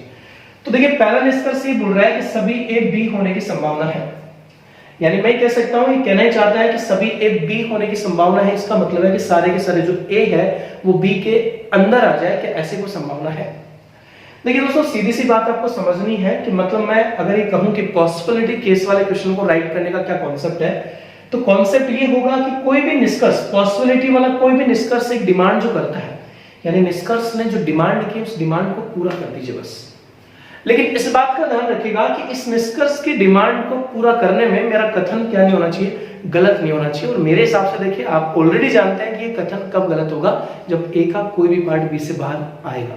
अच्छा ठीक है, तो हमें क्या तरीका मिला कि पॉसिबिलिटी वाले क्वेश्चनों में जो निष्कर्ष ने डिमांड की है उस डिमांड को हमें पूरा करना है एक डायग्राम बना के, लेकिन उस निष्कर्ष की डिमांड को पूरा करने में मेरा कथन क्या होना चाहिए, गलत नहीं होना चाहिए। और आपको ऑलरेडी पता है कि ऑल पॉजिटिव सभी ए बी है, सारे के सारे ए बी के अंदर ही रहने चाहिए, ए का कोई भी पार्ट बी से बाहर नहीं आना चाहिए। तो आपको पता है ऑलरेडी कि ये कथन कब गलत होगा, जब ए का कोई पार्ट बी से बाहर आएगा। अच्छा देखिए फर्स्ट क्वेश्चन क्या है, सभी ए बी होने की संभावना है। तो आपसे पहला निष्कर्ष ये डिमांड कर रहा है कि सारे के सारे जो ए है वो बी के अंदर आ जाए, ऐसी कोई संभावना है। तो मैंने जब आपको बताया कि जो निष्कर्ष ने डिमांड की वो डिमांड पूरी कर दीजिए। तो निष्कर्ष ने डिमांड की कि सारे के सारे ए जो है वो बी हो जाए या सारे के सारे ए बी के अंदर आ जाए। तो आप बताएं, मैंने निष्कर्ष की डिमांड को पूरा कर दिया। आप देख पा रहे हैं मैंने एक ऐसा डायग्राम बना दिया है जिसमें सारे के सारे ए बी के अंदर, आप कह सकते हैं सभी ए बी हो गए। लेकिन आप बताएं क्या ऐसा करने से मेरा कथन गलत हुआ? नहीं हुआ, क्योंकि गलत तो तब होगा ना जब ए का कोई पार्ट बी से बाहर आएगा। इसका मतलब पहला वाला निष्कर्ष क्या होगा, राइट होगा। तो पहली वाली जो संभावना है वो क्या होगी, राइट होगी। लेकिन मैं कहना चाहूंगा कि पहली वाली संभावना क्या होगी, रॉन्ग होगी। आपके लिए बिल्कुल सरप्राइज होगा कि बहुत काम की और सबसे इंपॉर्टेंट बात आपको समझनी है, 90% जो गलतियां हम करते हैं या 10% 20% जो बाई चांस क्वेश्चन गलतियां कर पाते हैं वो यहीं पे हो पाता है। देखिए सब कुछ क्लियर था, यानी आपने डिमांड की, निष्कर्ष ने डिमांड की कि सारे के सारे ए बी बन जाए या सारे के सारे ए बी के अंदर आ जाए, तो हमने कर दिया। ऐसा करने से कथन गलत नहीं हुआ, लेकिन ऑलरेडी गलत था। क्यों गलत था इस बात को समझना है। देखिए ये कंफर्म बात थी, हमने जब पढ़ा था कि ऑल पॉजिटिव में 3 बातें कंफर्म है कि सारे के सारे ए हमेशा बी के अंदर ही रहेंगे, सारे के सारे ए हमेशा बी के अंदर है, ए का कुछ पार्ट हमेशा बी को टच कर रहा है, बी का कुछ पार्ट हमेशा ए को टच कर रहा है। तो यहाँ पे देखिए छोटा सा रूल आपको समझना है, और वो रूल क्या है, यानी कि आप इस बात को समझेगा कि ये जो पहला निष्कर्ष डिमांड कर रहा था ये डिमांड ऑलरेडी कंफर्म था। यानी कि निष्कर्ष ने डिमांड ये की थी कि ए का कुछ, सारे के सारे ए को बी के अंदर कर दी जाए, ऐसे कोई संभावना है। लेकिन मैं कह सकता हूं कि ए तो ऑलरेडी बी के अंदर था। जैसे इस बात को आप इस तरह से समझ सकते हैं कि मान लीजिए अगर आप पेड़ के नीचे खड़े हैं और आपके पास, मान लीजिए एक बार एग्जांपल के तौर पे इस बात को आपको समझाते हैं, बड़ा इंटरेस्टिंग तरीके से आपको समझ में आएगा कि मान लीजिए आप बारिश होने की वजह से, यानी बारिश कंटिन्यू जोर से हो रही है और आप पेड़ के नीचे खड़े हैं। इमेज कीजिएगा आपके पास एक व्यक्ति आता है और व्यक्ति आके अगर आपको बोले कि आज बारिश होने की संभावना है, तो आपको बड़ा अजीब सा महसूस होगा। यानी मैं कह सकता हूं कि बारिश ऑलरेडी कंटिन्यू है, हो रही है। अगर बारिश ऑलरेडी कंटिन्यू हो रही है तो हम ये कह तो नहीं सकते हैं कि आज बारिश होने की संभावना है, तो गलत बात हुई। तो जब आपको ये बात पता है कि बारिश ऑलरेडी कंफर्म हो रही है, तो फिर संभावना किस बात की, तो जो बात पहले से कंफर्म होती है उसकी संभावना नहीं की जाती। जैसे इस बात को ऐसे भी समझ सकते हैं कि कथन ने खुद ही बोला है कि सारे के सारे ए बी के अंदर है, या सारे के सारे ए बी है, या सारे के सारे ए पहले ही बी के अंदर है। तो जब कथन में ये बोला गया, हमें जब पता है कि ए सारा का सारा पहले ही बी के अंदर है, तो इसकी संभावना की क्या जरूरत है कि एक सारे के सारे ए को बी के अंदर कर दी जाए, ऐसी कोई संभावना है। तो इसका मतलब ये निष्कर्ष क्या होगा, गलत होगा।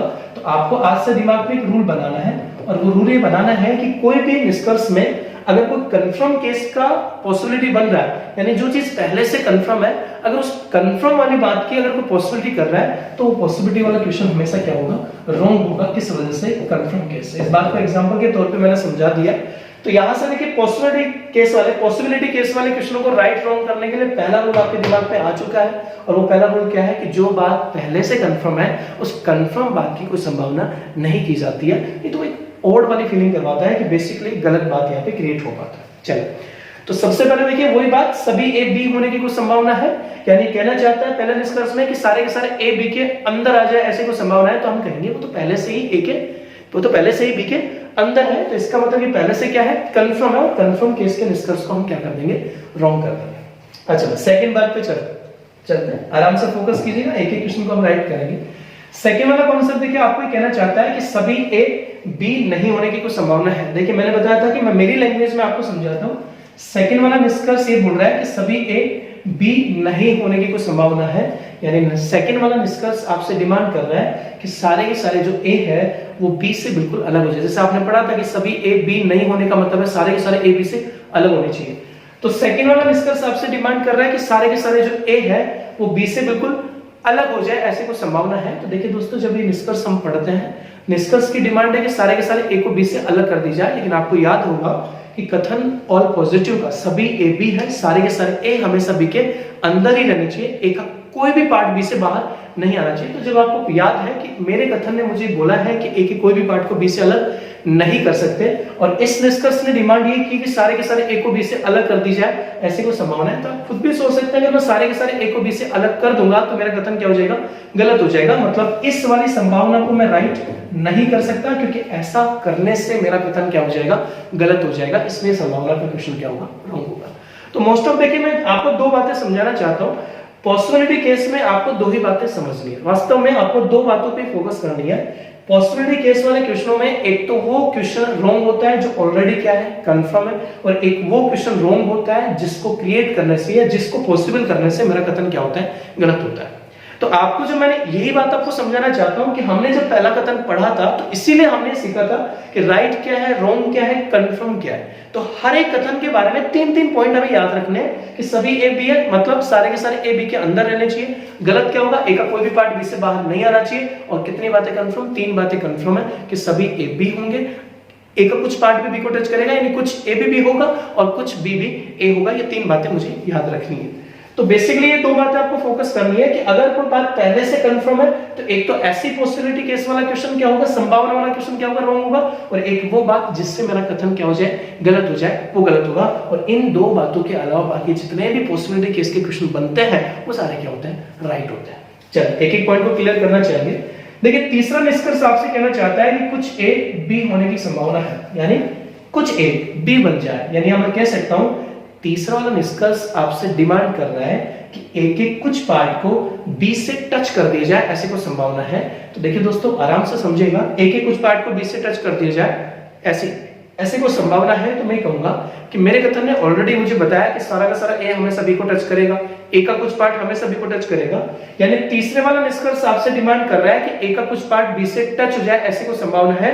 लेकिन मैं जानता हूं कि ए का कुछ पार्ट ऑलरेडी बी से क्या है, टच है, यानी ये बात पहले से क्या है, कंफर्म है। तो हमने क्या पढ़ा था, अगर जो बात पहले से कंफर्म है उस कंफर्म केस वाले निष्कर्ष को क्या किया जाएगा, रॉन्ग किया जाएगा। कि जो बात पहले से कंफर्म है उस कंफर्म वाले क्वेश्चन की कोई संभावना नहीं कर सकते हम। तो ए का जो कुछ पार्ट है वो ऑलरेडी बी से टच है, इसका मतलब है कि ये तीसरा वाला निष्कर्ष कंफर्म है, और कंफर्म है तो इसकी संभावना क्या होगी, रॉन्ग होगी। चलिए चौथे नंबर पॉइंट पे आते हैं। 4 नंबर निष्कर्ष आप देखिएगा, 4 नंबर निष्कर्ष से बोल रहा है कि कुछ ए बी नहीं होने की कोई संभावना है। दोस्तों ये सम नेगेटिव है, और स्टार्टिंग में हमने पढ़ा कि कुछ ए बी नहीं होने की संभावना है, मतलब ए का कुछ पार्ट बी से अलग हो जाए, ऐसे कोई संभावना है। ध्यान से देखिएगा, 4 नंबर निष्कर्ष आपसे डिमांड कर रहा है कि ए का जो कुछ पार्ट है वो बी नहीं होना चाहिए, या ए का कुछ पार्ट बी से अलग हो जाए, ऐसी कोई संभावना है। लेकिन इसको पढ़ते ही मेरे दिमाग में आएगा नहीं, ऐसा नहीं हो सकता, क्योंकि इसके लिए मेरे कथन ने मुझे मना किया कि आप ए के कोई भी पार्ट को बी से अलग नहीं कर सकते, क्योंकि सारा का सारा ए हमेशा बी के अंदर रहना चाहिए। तो ये निष्कर्ष डिमांड कर रहा है कि ए के कुछ पार्ट को बी से अलग कर दी जाए, ऐसी कुछ संभावना है। तो आप एक ही कुछ पार्ट को बी से अलग करोगे तो कथन क्या हो जाएगा, गलत हो जाएगा। इसका मतलब है कि ये संभावना भी क्या होगी, रॉन्ग होगी, क्योंकि ऐसा करने से मेरा कथन क्या होता है, गलत होता है। चलो दोस्तों 5 नंबर पे एक बार होल्ड रखेंगे, उसके बाद 6 नंबर पे आता है। एक बार 5 नंबर बाद में करते हैं, 6 नंबर पढ़ते हैं। देखिए 6 नंबर ये बोल रहा है कि सभी बी ए नहीं होने की कोई संभावना है। देखिए अब सब्जेक्ट बी के बारे में बात कर रहा है कि सभी बी ए नहीं होने की कोई संभावना है। मैं ये कह सकता हूं कि 6 नंबर निष्कर्ष आपसे डिमांड कर रहा है सारे के सारे बी को ए से अलग कर दी जाए, ऐसी कोई संभावना है। थोड़ा सा माइंड यूज कीजिएगा, अगर मैं इस 6 नंबर निष्कर्ष की डिमांड को पूरा करूंगा जिसके लिए मुझे सारे के सारे बी को ए से अलग करना पड़ेगा, तो आप बताइए, जब मैं सारे के सारे बी को ए से अलग करूंगा तो ए भी तो बी से अलग होगा, और अगर ए बी से अलग हो जाएगा तो मेरा कथन क्या हो जाएगा, गलत हो जाएगा। इसका मतलब 6 नंबर निष्कर्ष की संभावना पॉसिबल नहीं है, क्योंकि ऐसा करने से अगर आप सारे के सारे बी को ए से अलग कर देंगे तो कथन क्या हो जाएगा, गलत हो जाएगा। इसलिए 6 नंबर निष्कर्ष भी क्या होगा, रॉन्ग होगा। चलो 7 नंबर निष्कर्ष की बात करते हैं। 7 नंबर ये बोल रहा है कि कुछ बी ए होने की कोई संभावना है। तो आप समझ पाएंगे, बिल्कुल आदत बन चुकी होगी अब तक। कुछ बी ए होने की संभावना का मतलब है कि बी के कुछ पार्ट को ए से टच कर दिया जाए, ऐसे को संभावना है। तो इस बात को पढ़ते मेरे दिमाग में आएगा, अगर आप निष्कर्ष में डिमांड कर रहे हैं कि यार बी के कुछ पार्ट को ए से टच कर दी जाए, ऐसे को संभावना है, तो हम कहेंगे यार बी का कुछ पार्ट तो ऑलरेडी ए से क्या है, टच है। इसका मतलब है कि 7 नंबर भी क्या है, कंफर्म केस है, यानी ये ऑलरेडी कंफर्म है कि बी का कुछ पार्ट तो ऑलरेडी ए से टच है। तो अगर ये 6-7 नंबर कंफर्म केस है, तो कंफर्म केस का रूल क्या था कि जो बात पहले से कंफर्म होती है उसकी संभावना रोंग मानी जाती है। तो 7 नंबर निष्कर्ष भी क्या होगा, रोंग होगा। अब दोस्तों ध्यान दीजिएगा 5 नंबर और 8 नंबर, क्योंकि अभी तक जो हमने 6 क्वेश्चन यहाँ पे राइट रॉन्ग किए वो दो ही बातों पे डिपेंड कर रहे थे। एक तो इन 6 में से 3 बातें तो ऑलरेडी क्या थी, कंफर्म थी कि सभी ए बी पहले से थे, ए का कुछ पार्ट बी को पहले से टच कर रहा था, बी का कुछ पार्ट ए को पहले से टच कर रहा था, और बाकी की जो 3 बातें यहाँ बची है उन 3 बातों में ए को बी से अलग होने की बात कर रहा है, तो वो कैसे गलत है। अब 5 नंबर 8 नंबर को ध्यान से समझना। देखिए दोस्तों 5 नंबर निष्कर्ष को अगर मैं पढ़ता हूं तो 5 नंबर निष्कर्ष से बोल रहा है कि सभी बी ए होने की कोई संभावना है। देखिए 5 नंबर निष्कर्ष में आपसे डिमांड की जा रही है कि सभी बी को ए बना दो, यानी सारे के सारे बी जो है वो ए बन जाए, या फिर मैं कह सकता हूं सारे के सारे जो बी है वो ए के अंदर आ जाए, ऐसे कोई संभावना है। आराम से पढ़ेगा। 5 नंबर निष्कर्ष की ये डिमांड है कि आप सारे के सारे बी को ए के अंदर कर दें, ऐसे कोई संभावना है। देखिए दोस्तों मैंने एक बात आपको बताई है कि पॉसिबिलिटी केस वाले क्वेश्चनों में एक तो जो निष्कर्ष पहले से कंफर्म है वो गलत होगा, और एक वो जिसको क्रिएट करने से मेरा कथन गलत होगा वो गलत होगा। तो मुझे एक बात पता है कि अगर मैं सारे के सारे बी को ए के अंदर कर दूंगा तो आप बताएं क्या ये बात पहले से कंफर्म है? नहीं। हमें एक बात पता है कि ऑल पॉजिटिव वाले कथन में 3 ही बातें कंफर्म है, सभी ए बी है, कुछ ए बी है, कुछ बी ए है, सभी बी ए है। यानी 5 नंबर जो निष्कर्ष बात कर रहा है ये कंफर्म नहीं है। कंफर्म 3 बातें हैं जो आप देख पा रहे हैं पहले नंबर पे और तीसरे नंबर पे, और ये जो लास्ट आपके 7वें नंबर पे दिख रही है वो कॉन्सेप्ट है। तो 5 नंबर निष्कर्ष में जो डिमांड हो रही है वो कंफर्म केस नहीं है। दूसरी बात क्या ध्यान रखना है, दूसरी बात ये ध्यान रखना है क्या इसको क्रिएट करने से कथन गलत होगा। तो क्या क्रिएट कर रहा है, सारे के सारे बी को ए के अंदर कर दी जाए, ऐसे कोई संभावना है। तो क्या ऐसा करने से कथन गलत होगा? तो देखिए हमें डायरेक्टली दिख रहा है कि ऐसा करने से कथन गलत नहीं होगा, क्योंकि कथन तो तब गलत होगा जब ए के कोई पार्ट को हम बी से अलग करेंगे। हमने शुरुआत में पढ़ा है कि ए का कोई भी पार्ट बी से अलग नहीं होना चाहिए। तो क्या इसमें ए के पार्ट को बी से अलग होने की बात कर रहा है? नहीं कर रहा। तो एक तो मैं ये चीज समझूंगा कि 5 नंबर जो निष्कर्ष है, 5 नंबर निष्कर्ष में ना तो पहले से कंफर्म है और ना ऐसा करने से गलत होगा। इसका मतलब है कि 5 नंबर निष्कर्ष जो पॉसिबिलिटी का है वो राइट होगा। अब आप इस बात को डायरेक्ट ना समझना चाहिए तो मैं आपको बता देता हूं। तो अगर इस 5 नंबर निष्कर्ष में ना तो कंफर्म हो रहा है और ना ऐसा करने से कथन गलत हो रहा है, इसका मतलब 5 नंबर निष्कर्ष की जो संभावना है वो पॉसिबल हो सकती है, या ये संभव हो सकता है। दोस्तों अगर ये 5 नंबर की पॉसिबिलिटी संभव हो सकती है तो आप इसको संभव करने की सोचो। अब संभव करने के लिए क्या करना है, अब इसको संभव, अगर 5 नंबर निष्कर्ष की पॉसिबिलिटी को मुझे संभव करना है तो इसको संभव करने के लिए मुझे क्या करना है, जो निष्कर्ष ने मुझसे डिमांड की है उस डिमांड को पूरा करना है। लेकिन ध्यान रखिएगा मेरा कथन गलत नहीं होना चाहिए, यानी कि निष्कर्ष की डिमांड भी पूरी हो जाए और कथन की डिमांड भी यथावत बनी रहे। तो ऐसा कोई डायग्राम मैं बना दूं जिसमें निष्कर्ष की डिमांड भी पूरी हो जाए और मेरा कथन भी गलत ना हो। तो निष्कर्ष की क्या डिमांड है, निष्कर्ष की डिमांड है सारे के सारे जो बी है वो के ए के अंदर आने चाहिए। अच्छा कथन की क्या डिमांड है, कथन की डिमांड है कि सारे के सारे ए बी के अंदर होने चाहिए। तो कमाल की बात है, निष्कर्ष डिमांड कर रहा है सारे के सारे बी ए के अंदर होने चाहिए, ऐसे को संभावना है सारे के सारे बी को ए के अंदर कर दो। कथन की डिमांड है कि सारे के सारे ए हमेशा बी के अंदर होने चाहिए, तो ए बी के अंदर होना चाहिए, बी ए के अंदर होना चाहिए। तो ऐसी स्थिति के लिए देखिए एक डायग्राम मेरे दिमाग में आता है कि मैं एक पॉसिबल डायग्राम बना सकता हूं जिसमें ए और बी को मैं बराबर कर सकता हूं। अगर मैं ए और बी को बराबर कर देता हूं तो आप बताएगा इस बनाए गए डायग्राम में क्या मेरी निष्कर्ष की डिमांड कंप्लीट हो चुकी है, यानी कि सारे के सारे बी ए बन चुके हैं। और ऐसा करने से क्या मेरा कथन गलत हुआ? नहीं, अभी भी सारे के सारे ए क्या है, बी है। तो मेरे निष्कर्ष की डिमांड भी पूरी हुई और मेरा कथन भी गलत नहीं हुआ। इसका मतलब है कि आपने अगर एक ऐसा पॉसिबल डायग्राम बना दिया जिसमें निष्कर्ष की डिमांड पूरी हो गई तो ये पॉसिबिलिटी क्या होगी, राइट होगी। चलिए नेक्स्ट पॉइंट की बात करते हैं। आगे पॉइंट देखिएगा 8 नंबर क्वेश्चन की बात करते हैं अपन। 8 नंबर निष्कर्ष भी 5 नंबर जैसा निष्कर्ष है। आप इसको पढ़ेगा एक बार पहले क्या कहना चाहता है कि कुछ बी ए नहीं होने की कोई संभावना है। दोस्तों ध्यान से समझिएगा, ये कहना चाहता है कि कुछ बी ए नहीं होने की कोई संभावना है। इसका मतलब है कि बी के कुछ पार्ट को ए से अलग कर दिया जाए, ऐसे कोई संभावना है। दोस्तों वही चीज आपको समझना है कि बी के कुछ पार्ट को ए से अलग कर दी जाए, ऐसे कोई संभावना है। तो सबसे पहले तो आपसे मैं पूछना चाहूंगा कि 8 नंबर निष्कर्ष जो डिमांड कर रहा है कि बी के कुछ पार्ट को ए से अलग कर दिया जाए, ऐसी कोई संभावना है, तो क्या पहले से कंफर्म है? तो हमें बात जानते हैं कि कंफर्म तो 3 ही बातें हैं, सभी ए बी होंगे, कुछ ए बी है, कुछ बी ए है। इसका मतलब है कि 8 नंबर निष्कर्ष जो डिमांड कर रहा है वो पहले से कंफर्म नहीं है। एक बात क्लियर हो चुकी है। दूसरी बात, क्या बी के कुछ पार्ट को ए से अलग कर दोगे तो क्या कथन गलत होगा? तो ये बात भी क्लियर है कि कथन गलत नहीं होगा, क्योंकि हमें पता है कथन तो तभी गलत होगा जब ए के कुछ पार्ट को हम बी से अलग करेंगे। तो दोस्तों 8 नंबर निष्कर्ष ने जो डिमांड की है, फिर से वही बात कि 8 नंबर निष्कर्ष ने जो डिमांड की है वो ऑलरेडी कंफर्म भी नहीं है और ऐसा करने से कथन गलत भी नहीं होगा। इसका मतलब है कि 8 नंबर निष्कर्ष की जो डिमांड है वो पॉसिबल हो सकती है, और अगर ये पॉसिबल हो सकती है तो इसको गलत करने की नहीं सोचो, इसको सही करने की सोचो या इसको पॉसिबल करने की सोचो।